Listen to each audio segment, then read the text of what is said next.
source. Okay, hello, Lee Demarbre. Congratulations on completing your latest feature film, Enter the Dragon. Oh, it's going to be good. Yeah. The whole movie's in focus. Yes. No, you're not saying that other ones that you've made haven't been in focus. Well, let's think now. I think this is my 8th feature film. I think they're all in focus.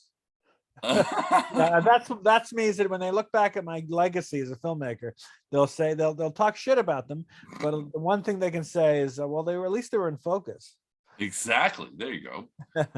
So, give me the little backstory of how this came to be. How did you find the script? What was the idea? Well, I think about that a lot because I'm doing the end credits of the movie, and my wife watched the end credits sequence recently. She goes, "Oh, Max is in the end credits." My son, because it was my son and I were driving to the Monroeville Mall, and it's a long drive, and we were driving home, and we cooked up this idea of 3 orphans who who were martial artists and had small jobs, delivering food, delivering food and running a kitchen, gambling, and we came up with this idea for a little film that I thought I was going to make about martial arts kids. And I was really excited about the film, but most people I talked to about the film weren't excited. They didn't say it to me, but I can tell when they looked at me, like, why do you want to make a kids movie? Like, well, it's not going to be like Sonic the Hedgehog. It's going to be the Bad News Bears. It's going to be like a kids movie that doesn't talk down to kids. I thought there'd be a lot of swearing and violence in it, and it would just be a sort of badass kids movie. But still, I couldn't get anyone excited about it. And then one day I went to see a movie at the Mayfair, and I ran into Sam Kettleman, who does the shadow cast. Ketterman, who does a shadow cast at the Mayfair for Rocky Horror Picture Show. He headlines the Rocky Horror Picture Show performance, and we talked about movies. He's really knowledgeable about film, old silent films, which really impresses me. And so he was making me laugh all night. And I went to the bar, Chez Lucien, and I was thinking about my nice conversation with Sam, and people were talking to me about sports and politics, and I had my mind elsewhere, I had my thoughts elsewhere. I was thinking about my time I had with Sam, and Sam, performs in drag during Rocky Horror, and I thought, wait a minute, instead of doing a kids kung fu movie, maybe I can do it about a drag queen and his friends. Maybe I can switch out kids that no one seems interested in me making, and make it a drag queen movie. And when I thought of that, I thought of the title right away, Enter the Drag Dragon, which killed me. I really hysterical title. Thank you. I like that title. I had another idea for a title, The Good, the Drag, and the Ugly. No, that one's better. The one you picked is better. Thank you. I think so too, because it is a film about martial artists. And so I felt like, okay, with Jesus, what really worked with Jesus Christ Vampire Hunters, we had a good title and a short premise. So instead of trying to tell people about this kids movie I was making that had no interest, all of a sudden was saying things like, oh, I'm making a drag queen martial arts film entitled Enter the Drag Dragon, and everyone gets hooked. Everyone on that. You're making a drag queen martial arts comedy. Wow, okay, I'm in. I hear that a lot. So that became the antitheses of that project. It went from a kids movie to a drag queen movie. Okay. And I didn't change much of the script other than the fact that there was a drag queen in the film. And so when Sam because I thought Sam inspired the character, I'm going to ask Sam to be in the film. He really liked most about the script is that it wasn't about drag queen culture. It wasn't like I was trying to make the first ever drag queen movie. It was just happens to be a drag queen in this adventure film. And that was it. So I thought we had a really good script, and I had a good drag queen. I had a good cast. Got the cast together, and we all sat down at the Mayfair to do a script reading one day over 3 years ago. I brought everyone in for a script reading. We'll read the script, everyone will get to know each other, and we'll start shooting this fucker. I had to quote Ed Wood there. Let's shoot this fucker. Ed Wood doesn't say that. Matt Landau says that. And so on my way to the script reading, I found out my mother was sick and had only had a few weeks to live. Doctor from Newfoundland called me, and my aunt called me from Newfoundland, who just spoke to the doctor. So I'm doing the script reading with everyone with this in the back of my head, my mother's dying. And we get to the script. And just as we were about to start filming, I have to tell everyone, I have to slow down a little bit, guys. All my free time now has to be dedicated to my mother. But we still worked around, we still shot from time to time. My mother would start feeling good, we'd go back to filming, then she'd start feeling bad, I'd slow down again. And just like COVID, there was ups and downs. And then when my mother finally passed, and it was a very positive experience because I did get to spend a lot of free time with my mother. Shortly after he passed, and it was time to get rocking with the movie, COVID hit. And all of a sudden we weren't filming, and then we would film, the ups and lows of COVID. So I made this movie while my mother was dying and throughout COVID. So that's what the film is. It became medicine in a way. It was really great being on set and filming, and it kind of took away a lot of grief. It was that my mother was passing and then COVID. So I planned to shoot the film over the course of 2 years, and it took me about just over 3 years to finish, which was a long time to ask a lot of people to be working on the film. But in the end, the film became a nice distraction for everyone working on the movie. Being on set was so fun. Like I said, medicine. All the negatives, all the negativity, all the things that stood in our way from getting this movie made actually became positive things. We were going to do a skydiving sequence, and COVID got hard again, got bad again, and I got hard again. COVID got bad. And I said to Matt Miwa, who plays one of the drag queens in the movie, said, Matt, we have to wait till next summer now to do the skydiving sequence. And he said, Lee, that's great. That gives us something to look forward to next summer. And then he put it that way, and it was so easy to close down. We started and stopped so many times making this movie. I don't think you can tell watching it. It's a labor of love, but it's a pandemic movie if there ever was one. Damn, there's a lot of stuff to chew on there. 3 years. Yeah. 3 years to make the film. We started shooting in the winter of 2019. Is that it? Winter 2019, winter of 2020, winter 2021, and here we are. It's been over 3 years. Jeez. But I'm glad it was in my life. I'm glad I had this film. It kept me sane. I kept dwelling on the film and things we had to shoot, and if there was ever stress involved, it quickly went away when we were on set. Okay, so for your other movies like Harry Knuckles and the Pearl Necklace and Jesus Christ Vampire Hunter, how long would that have taken to shoot? I think about this a lot too. So yeah, it took me over 3 years to make this movie. The last feature film that I directed, Strip Naked, I made that with Pierre David. That I shot that in 2 weeks. But that was Pierre David. Yeah. That sort of sticks out a little bit from your filmography a little bit. Enter the Dragon, I'm assuming, I haven't seen it, is going to be back to form. Yes, lead form. Yes, because when you're making movies, it's not just Pierre David. When you're making those movies that shoot over the course of 2 or 3 weeks, you're not trying to make the best movie you can make. You're trying to get it done. Oh yeah. And that's not a good way to make art. Oh, they're not making art. Yeah, they're not making art. If you're trying to get it done, you're trying to get in and out. It's like fighting a war. You want to get in and out as quick as you can. But when you're making a movie like Jesus Christ Vampire Hunter, or Harry Knuckles and the Church of the Aztec Mummy, the Harry Knuckles franchise, Smash Cut, the Dead Sleep Easy, those are back of that's what I'm more proud of, because we tried to make the best film we could. We all did. Whether we succeeded or not, it's not up to us, but we tried to make the best film we could.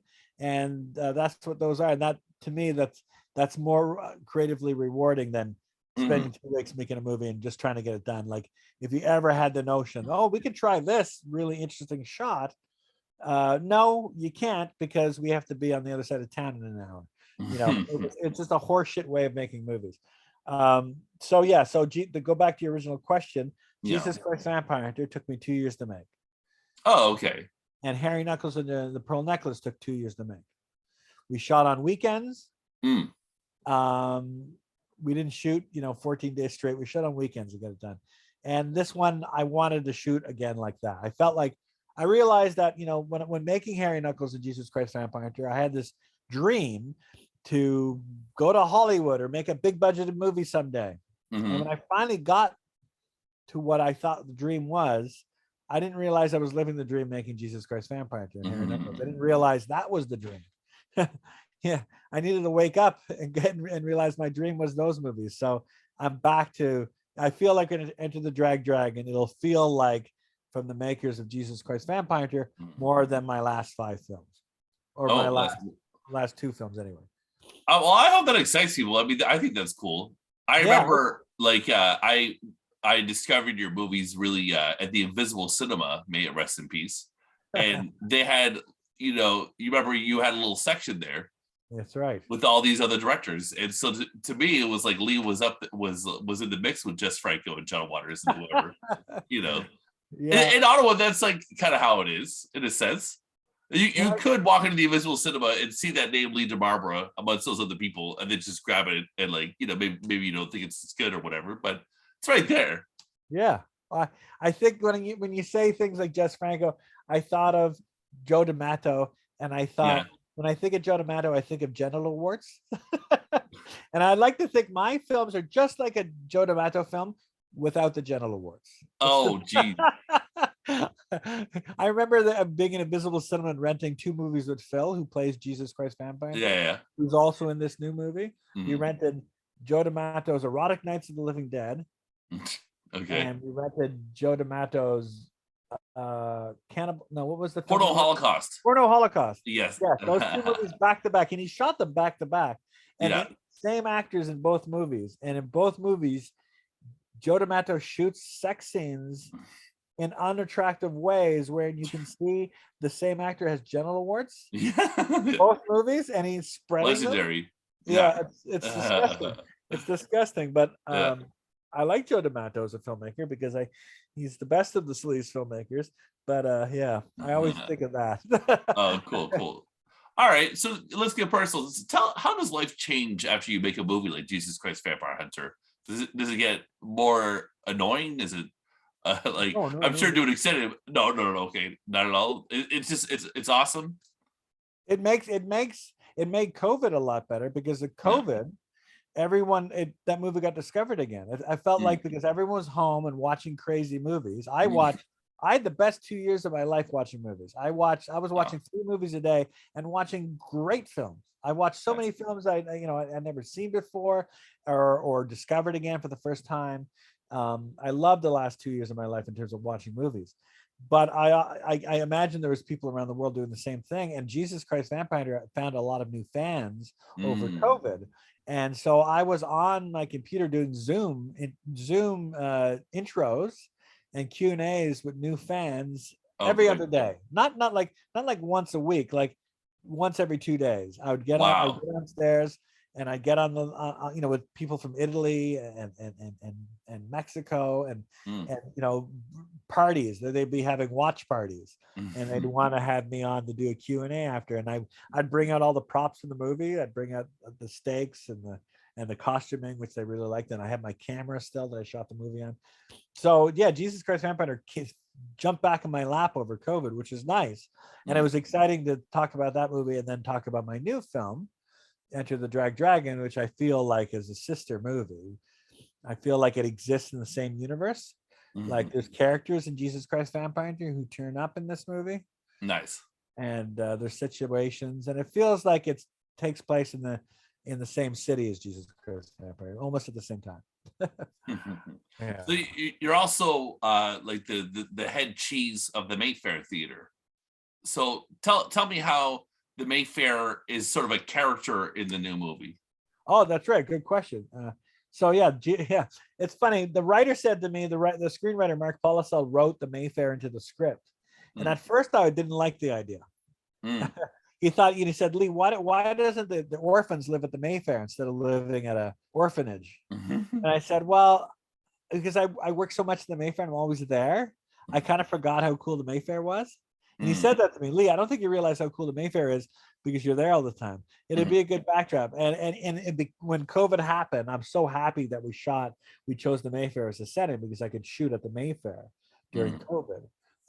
Because I had the keys, we were closed all the time, so I got some good shoot some days, and So the Mayfair became the backdrop of the movie, and it kind of feels like, in a way, this film has a lot of comparison to Smash Cut, because a lot of Smash Cut is set at the Mayfair. A lot of the finale, one of the climaxes of Smash Cut happens there before I owned the Mayfair.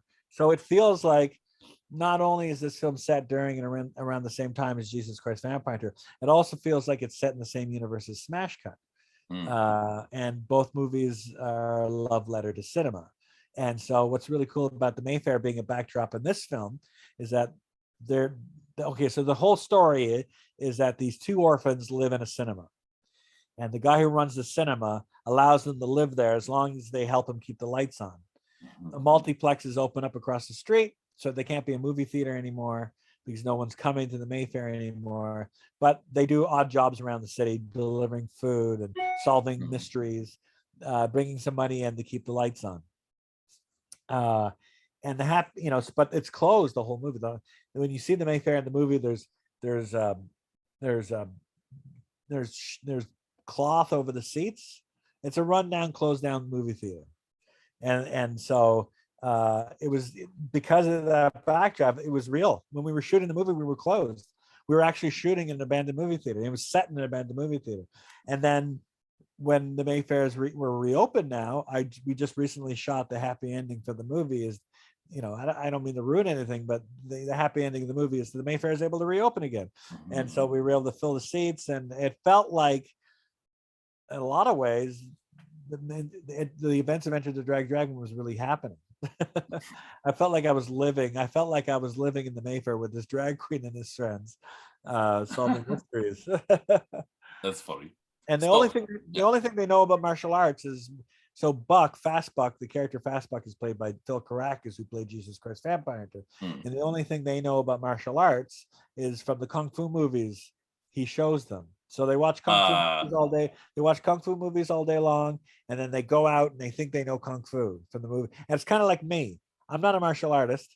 And the only thing I know about martial arts is from the movies I watch. So the movie is kind of that. The movie thinks it's it thinks it's a Jackie Chan movie when it's just pretending to be a Jackie Chan movie. Nice. So I'm a big fan at the Mayfair. There's this thing called Super Secret Saturday Night Cinema. Yes, it's coming up at the end of this week. Yeah. And it's a good time. It's free for members. Midnight. You don't know what you're in for. And this one's gonna be good. This Saturday is gonna be a good one. Oh, I will try to. I'm like 75% going to be there. But I thought, what was it? The one. Well, I don't want to say what you played because it's a secret. But at one of them, you were talking about a movie in development called Capital Holocaust or a Cannibal Holocaust sequel. Yes. So I would love to learn a little bit more about that. What was developed and why did they get aborted? I was making Smash Cut. We shot Smash Cut in Ottawa, and it was the first big budgeted movie that I made. Before Smash Cut was Harry Knuckles, Jesus Christ Vampire Hunter, and I went to Mexico and made 2 movies in Mexico. We were making movies on shoestring budgets, but Smash Cut was properly financed, and Pierre David got on board. Pierre David, if you don't know, has produced Scanners for David Cronenberg and Rabbit. Yeah, and, no. The Brood and Videodrome, and Scanners. Yeah, and so Pierre David came on board and was enjoying my company as a director, and said to me, Lee, have you ever heard of Cannibal Holocaust? And I'm like, yeah. Have you been to my office? And at the time, I had pictures and posters for all the coolest movies. I'm sitting here now with a stupid Star Wars standing behind me, but my office back then had had the Emmanuel poster and Black Emmanuel and Italian cinema. If you went into my office, you could tell Italian cinema was a big deal for me. And I was making Smash Cut that starred David Hess, and David Hess made a few films with Ruggero Deodato, who directed the original Cannibal Holocaust. David Hess is in House at the Edge of the Park, which was the first film Ruggero directed after Cannibal Holocaust, and he directed him in Body Count.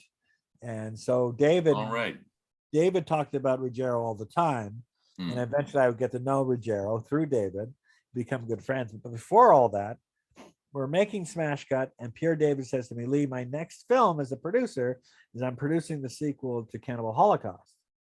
And we're filming in the Philippines, and we're filming half of it in the Philippines and half of it in Ottawa. And when you wrap Smash Cut, I want you to fly to the Philippines and go make that movie with Ruggiero. And I was crazy. It was a crazy idea. I couldn't believe that, like 2 days after we finished Smash Cut, I was going to fly to the Philippines. But he asked me to co-direct it with Ruggiero Deodato, because Ruggiero Deodato's English is poor, that he would go to the Philippines and he would direct the scenes in the Philippines. And then when we came back to Ottawa to finish the movie, I would direct with him the English language portion of the movie. And that was what I was asked to do, and I jumped at it. I was so thrilled that my next film after Smash Cut would be Cannibal Holocaust 2. And I loved the script, but most of all, I loved the locations Ruggiero found in the Philippines. And I still have these photos from all the locations. He found a city built on a garbage heap. Not a city, but a town, a shanty town that was built on top of a garbage heap. And this garbage heap were like mountains of garbage. And there was a village, families living on top, and they were eating out of the garbage. And I thought, my God, that's the movie. I said, Ruggiero, you showed the world something they'd never seen before in Cannibal Holocaust. You're doing it again with part 2. This is really exciting. At that point, I got to know Ruggiero. And so while we were filming Smash Cut, Andre Cobb, the producer of the original Cannibal Holocaust, came to Ottawa, met with me, and on my days off from Smash Cut, we went around Ottawa and we found all the locations. So we were going to shoot a lot of it at Ottawa University on Main Street, and we found all these cool locations. Quentin Tarantino was going to be in the movie. Eli Roth was going to be in the movie. It was really exciting. Yeah. And then by the time we finished Smash Cut, shortly after we finished Smash Cut, it all went down the toilet because Pierre David tried to convince Ruggiero and Andre Cobb, say, fuck the Philippines, we should film all of it in Ottawa. The entire film, which I thought was a terrible idea, because the most attractive thing about the movie was the locations Ruggiero found in the Philippines. And Ruggiero and Andre Cobb got so pissed off at Pierre David, they got into a screaming match over the phone, and it all went down the toilet. And I know Pierre. Pierre is a hothead, and he the only way he can get his opinions across is by yelling at you. And so, and you don't yell at these two Italian filmmakers. So it got all fucked. And damn. I was pissed off. And through David Hess, because I spent a year traveling with Smash Cut, through David, I got very close to Ruggiero and Andre Cobb. Andre Cobb came to my office, and he was so impressed with my Emmanuel posters. Told me he had an affair with Laura Gemser at one point. What? And I was like, oh, sit down, tell me why. I want to know, what, is she a good kisser? Oh my God. But so I convinced Andre Cobb to give me the rights to do the sequel, and I would produce it and co-direct it with Ruggiero if I can get the money together. So I spent a lot of time in my life trying to put the financing together for this movie, and it came close a few more times. But I always found myself in the company of people who thought they were producers and thought they were the investors, who really weren't, who were all talk and no action. And we had this meeting. I had a meeting set up at the Cannes Film Festival a few years ago. Quentin Tarantino was going to be there, and Eli Roth and Ruggiero and me and the investors from Ottawa, and it all fell apart because his investors from Ottawa, I don't think really had the money they said they had together. So it kind of started and stopped so many times. It was just too frustrating to even think about it anymore. And now with the way the industry is, who's producing a movie anymore who's not thinking about Netflix? And Cannibal Holocaust 2 is not something that you're going to sell well to a streaming service. Damn. So, yeah. It's amazing, depressing story. Well, one of many. Yeah, I imagine. I've heard you talk about in the past the movie you were going to do with Fred Williamson. How do you know how many movies you've almost made? Well, there's 3 big ones. Okay. the Fred Williamson movie, Black Kissinger, which never got made. Yeah. Cannibal Holocaust 2, and I was prepping a film for Jackie Chan. What? It got really close. I met Brad Allen in Toronto, and Brad Allen was, I can't, the guy, that John Ford's second unit director. How do you say his name? Yekamesh Canuck. Don't know. He did all the stagecoach chase sequences for Stagecoach, and he was an incredible second unit filmmaker. And I thought Brad Allen was sort of his contemporary. Brad Allen was the stunt team leader. He was the only Caucasian member of the Jackie Chan stunt team, and the stunt team leader, and worked on so many incredible Jackie Chan films. And would go on to work, he did a lot of stunts for Avatar for James Cameron, and he would do all the direction. He directed the action and second unit for Kick-Ass 1 and Scott Pilgrim versus the World and Kingsman 1, 2, and 3. Wow. He was an incredible second unit filmmaker. He'd end up working on Rogue One. He directed Donnie Yin's fight scene with the Stormtroopers. Oh, wow. Donnie Yin's blind in the movie. Yeah. Really good sequence where he's fighting the Stormtroopers blind. Really, really cool scene. And he did all the second unit for Solo. He directed that incredible chain chase. There's scenes in Solo that make me think of Jackie Chan. Never heard that before. He's Jackie Chan's right-hand man. And he made these incredible. His last film was what was that Marvel film, that the Chinese one? I never. Shang-Chi. Yeah, he did all the action direction for that. Wow. He did Kingsman 3, and then he passed away this year. He was very young. I think his family never really. I don't know really how he passed away, but it wasn't natural, I don't think. And so I miss Brad Allen. At the Oscars, his name was. He was mentioned in the RAP section. That's good. Yeah, but I met him in Toronto, and I told him that I thought he could be. I told him I think he's the greatest, not only the greatest second unit director. He reminded me of the glory days of James Bond, but I thought he was probably the best Caucasian martial artist in the world. And I thought that maybe Brad, it would love to see you in front of the camera more like Jackie Chan. And I pitched him this idea to remake an old Harold Lloyd movie.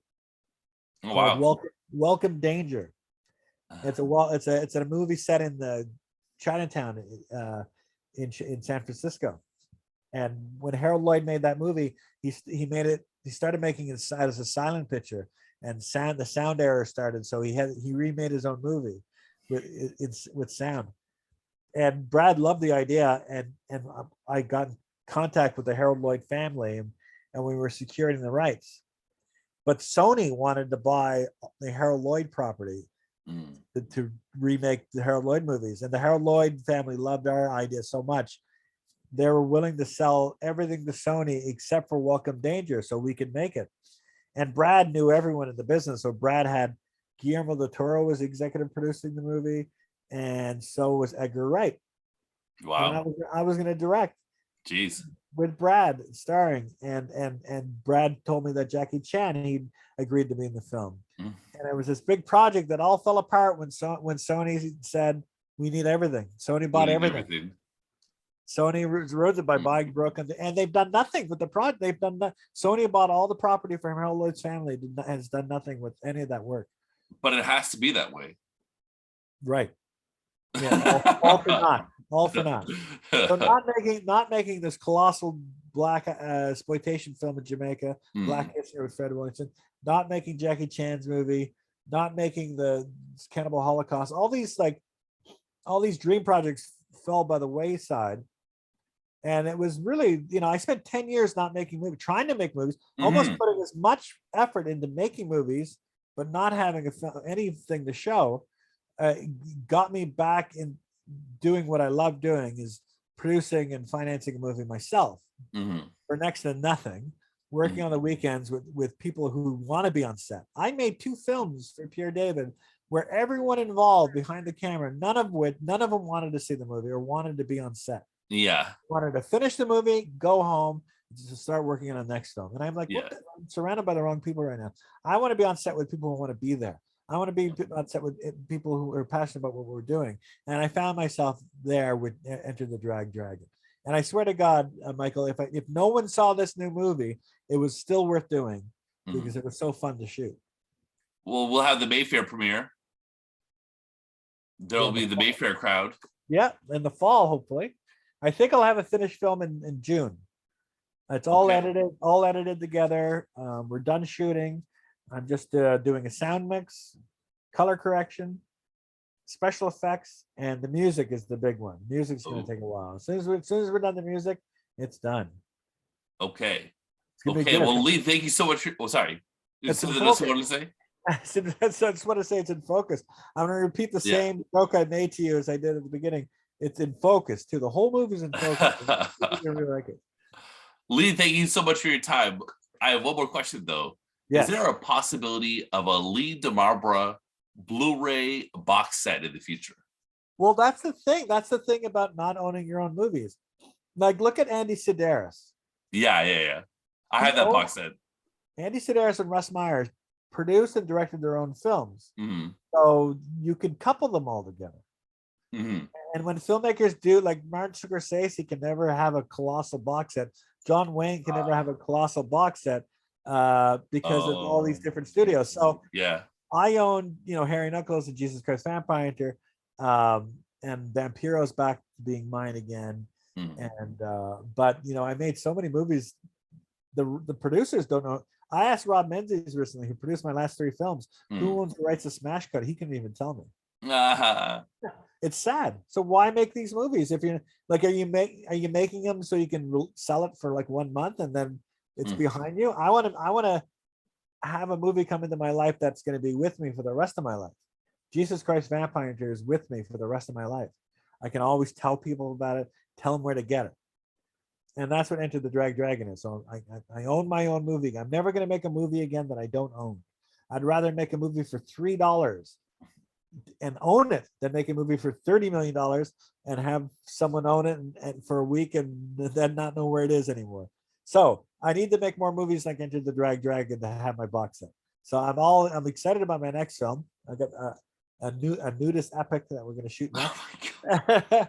and then I gotta and then sooner or later I'll be able to put out a box set. Right now, Jesus Christ Vampire and Harry Nichols doesn't make a good box set. I need more films.